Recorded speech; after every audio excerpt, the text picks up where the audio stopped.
Kenneth was the alpha, a leader whose authority was absolute within the pack. His childhood friend Agnes had once been accidentally locked in a storage unit for 3 days. To punish me, he locked me in a faulty walk-in freezer, where the cold gnawed at the bones like a starving beast. He left me with nothing but a piece of bread the size of my palm before sealing the heavy metal door behind him, his wolf's golden eyes reflecting nothing but indifference. Unbeknownst to him, the walk-in freezer wasn't actually faulty. Not long after he left, the cooling system roared to life, its hum the sound of impending death. A sharp, icy mist filled the chamber, creeping across my skin like the claws of a predator. I howled, my voice shifting between human and wolf as I slammed my fists and claws against the steel walls. My breath turned to frost before my eyes. My wolf instinct screamed at me to shift. If I not shifted, I would suffocate before I froze. Kenneth glanced at the calendar. His expression became even colder. It's been 3 days. Irene still refuses to admit her mistake. That vile woman. Agnes walked up to Kenneth from behind. She gently massaged his shoulders. Why don't we just let it go? Irene didn't mean to lock me in the storage unit. Irene didn't mean to lock me in the storage unit, she said sweetly, her scent, a blend of honey and deceit, lingering in the air. Kenneth turned around and took Agnes's hand. His expression softened. As my wife, how could she be so cruel? She locked you in the storage unit, and now refuses to take responsibility by apologizing. Such arrogance. Someone like her is unworthy of being the Luna of the pack, let alone being respected. If only Irene were as understanding as you. Irene only did it because she cares about you. She's afraid I'll take you away from her, so she locked me up as punishment, hoping I'd stay away from you. Kenneth was silent for a moment before calling his secretary inside. Has Irene given in and apologized? No, Kenneth. There's been no sound from the freezer. Should we let her out first? What if something bad happens? Keep her locked up until she begs for mercy. Kenneth waved his hand impatiently. His expression turned dark. The secretary left, and Agnes smirked in satisfaction. My soul hovered nearby as I let out a bitter laugh. Kenneth, you'll never get the apology you want as I'm already dead, I thought. I had died 3 days ago. That so-called faulty freezer was once used to interrogate and freeze prisoners from neighboring packs. When it broke down due to a short circuit, no one bothered to repair it. The pitch-black walls were covered with deep claw marks and stained with dried blood from those who had been there before me. After they locked me inside, for some reason the freezer powered back on. A cold white mist spread rapidly, and within moments, the temperature plummeted to -50 degrees. I screamed desperately for help, but no one answered. At first, I could still hear faint voices outside the door, but my pleas were met with nothing but indifference. Alpha Kenneth ordered you to reflect on your actions, Luna Irene. Please don't make things difficult for us. Just open the door. The freezer powered back on. It's too cold and dark in here. Get the pack's healer now. However, nobody responded outside. They had all left. I wrapped my arms around myself and searched for anything to keep warm. I clawed at every inch of the walls, hoping to find a hidden exit. I forced myself to overcome my fear of the dark and cold. When I couldn't bear it anymore, I jogged in circles to keep my body from going numb. But all I found were the frozen claw marks and dried blood of past victims. I still couldn't find a way out. When I finally realized I was going to die here, I felt a sharp pain in my heart. At some point I saw something curled up in the corner. It was my corpse. My lifeless body lay there with my eyes wide open in despair. My claws were exposed, torn and bloody, and my nails were broken off, revealing the white bones beneath. Fresh claw marks that were smeared with my blood covered the walls. I tried to approach my corpse, but the next second, an invisible force yanked me away. I was teleported directly to Kenneth's side. It felt ironic and ridiculous to observe him and Agnes while they interacted with each other. Kenneth, you wanted my life in exchange for an apology. I hope we'll never meet in the next life. I hovered beside them, watching as Kenneth and Agnes gazed into each other's eyes. Their affection was overflowing. My heart ached. Kenneth, come with me to the art exhibition tomorrow, Agnes said. All right, you should get some rest for now.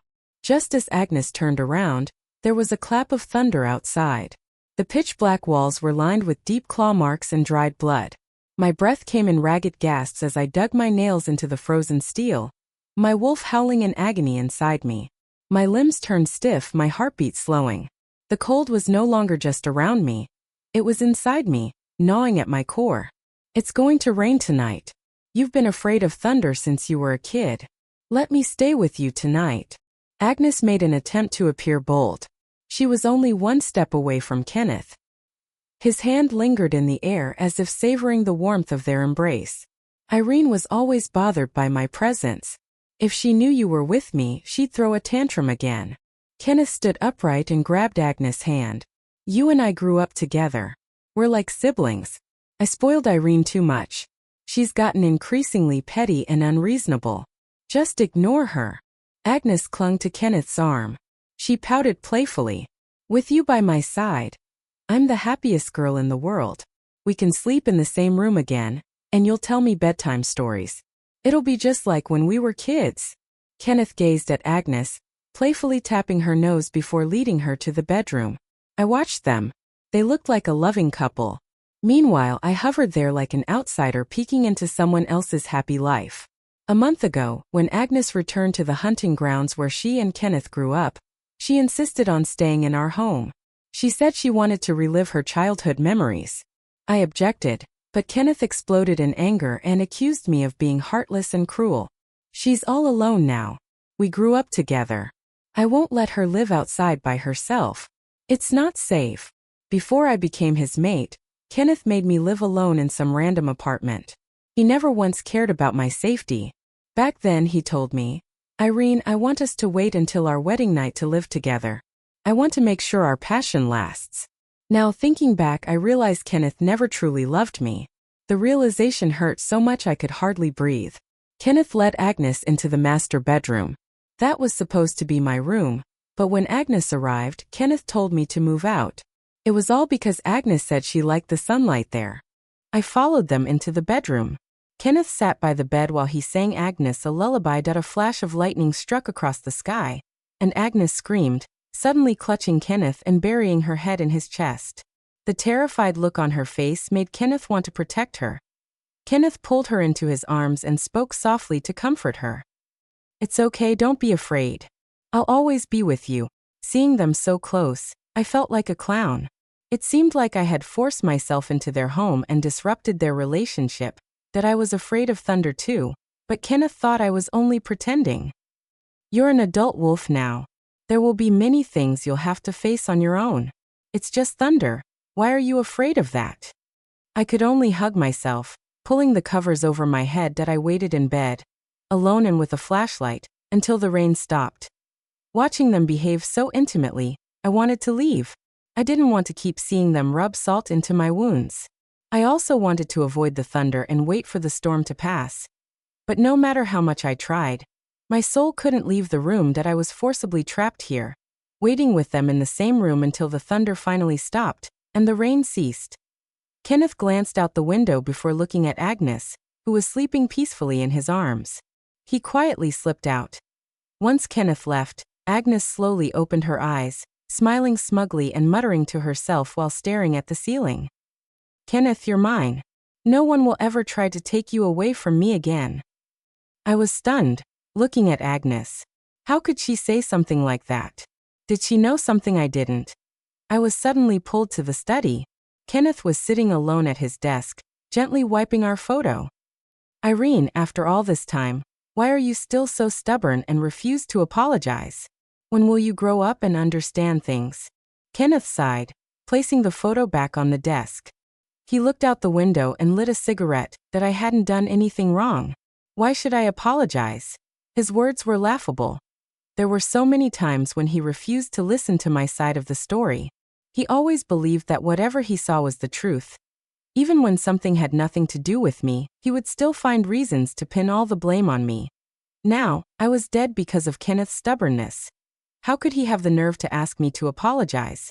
I always thought Kenneth was a wise and courageous leader. After all, his pack had been growing stronger, and surrounding wolf packs didn't dare to offend him. But whenever it came to Agnes, he became blind and domineering. That it was as though Agnes was meant to be his mate, and I was just an outsider occupying a position that didn't belong to me. The guard at the freezer hadn't heard any noise from me for days, and went to find Kenneth. Alpha Kenneth, maybe we should open the door and check. Luna Irene hasn't made a sound in there for days. It's only been a few days. Not eating or drinking doesn't affect her. If she wants to resist, we'll keep her locked up until she gives in. Kenneth angrily shoved the documents off his desk. But there's been no noise at all inside. The guard didn't dare move. He let the documents fall by his feet. Kenneth stood up and took a step forward, but that was when Agnes walked in and shut the door. Kenneth, where are you going? Kenneth wanted to speak, but he said nothing in the end.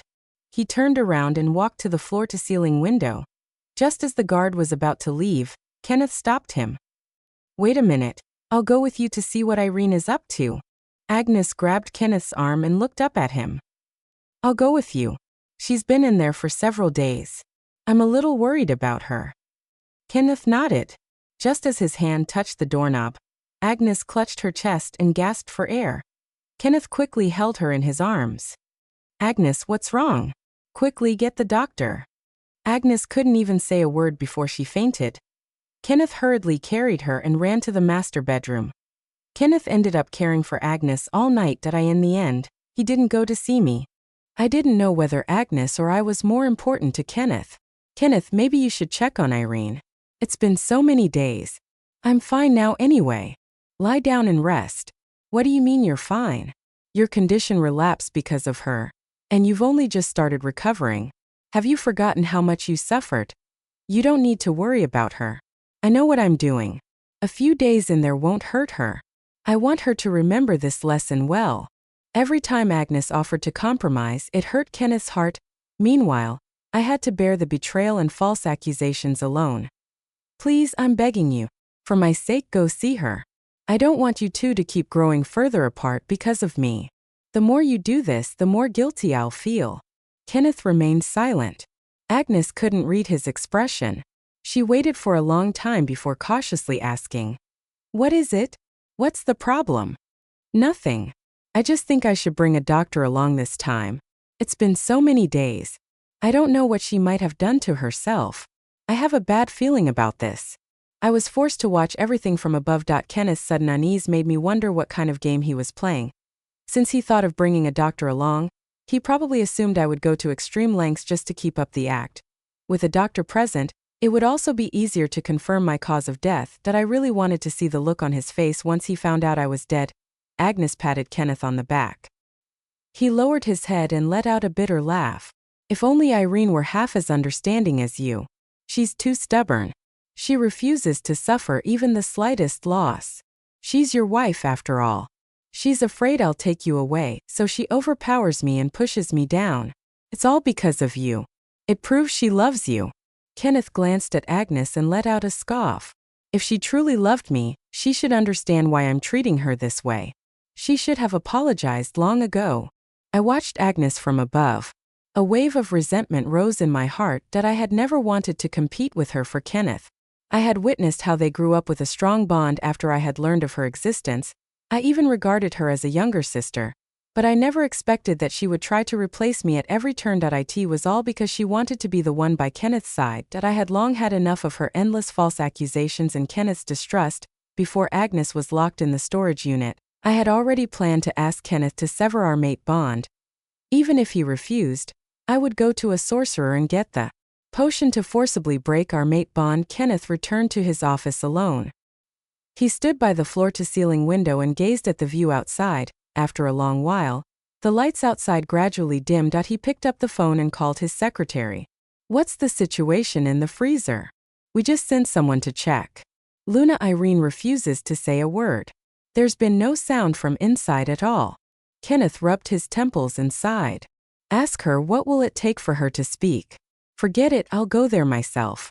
Tell her, if I don't hear the apology I want, she still won't be let out." He hurriedly left his office beyond his line of sight. Agnes silently appeared in the shadows. While watching him leave, she let out a soft chuckle. To the freezer. The guard saw Kenneth approaching and quickly led him to the door. "Open the door. Let Irene out." One of them slowly pushed the door open. A wave of freezing air rushed out. It was so cold it made their eyes sting.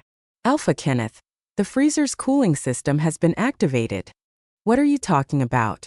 Wasn't this a faulty freezer? The chilling air swirling at their feet sent shivers through everyone present. Irene, come out at once.